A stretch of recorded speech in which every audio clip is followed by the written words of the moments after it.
All right, let's turn now to a mental health crisis in Utah. Trans kids are now prohibited from seeking gender-affirming care in the state thanks to a new law passed by Republicans. But Marissa McPeck-Stringham, a mental health therapist in Layton, Utah, told the 19th News this.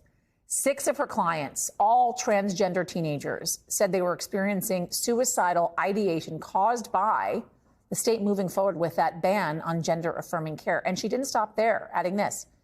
Who knows what I'm going to see this week? If one trans kid takes their life because of this bill, the blood is on your hands, Governor. And Marissa McPeck-Stringham, mental health therapist in Layton, Utah, joins me now. Marissa, thanks for joining us on this. We appreciate it.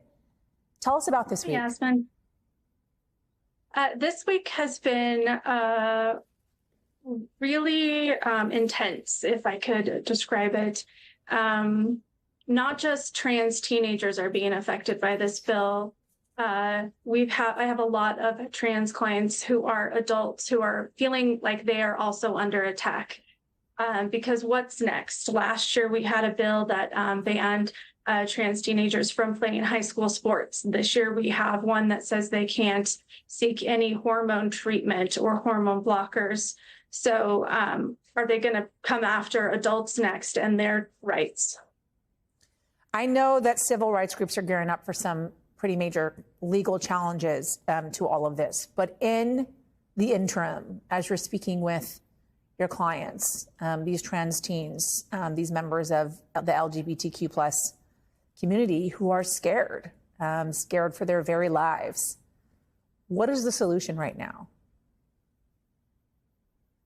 And I'm not sure what the solution is because I feel like our state legislature, they are operating from a place of ignorance. They have not considered the standards of medical care that have been established by the American Medical Association, the American Academy of Pediatrics, American Psychiatric Association. These standards of care have been put into place, and the Republican legislatures in my state are not listening to them. In social justice, we have a saying, nothing about us without us. And they've created these bills without actually speaking to the people that are affected by these bills, affected by these policies, right? They're not talking to trans people. They're not talking to trans teens. They're not talking to the actual experts who are working with these communities. They are operating from a place of fear and ignorance. And so I don't know what the pathway forward is unless and until we can help these legislators see that these are real people, these are real children. Yeah. They deserve just as much love and compassion as their children do.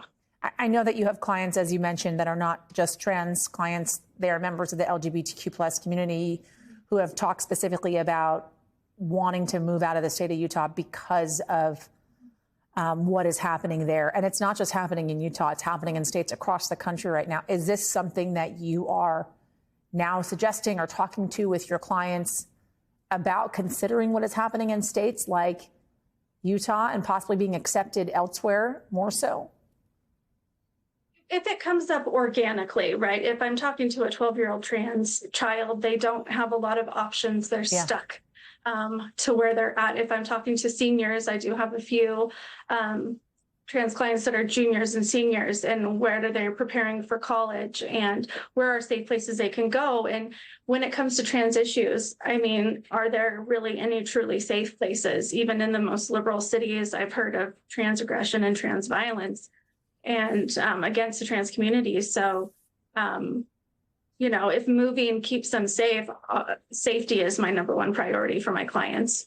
I also can't help but wonder kind of the implications, the consequences of abruptly having to stop gender affirming care now that this law is in place for so many of these individuals, these children, and what that really does to them. Marissa McPeck-Stringham, thank you so much. An incredibly important story right now. Yes, I appreciate you joining us.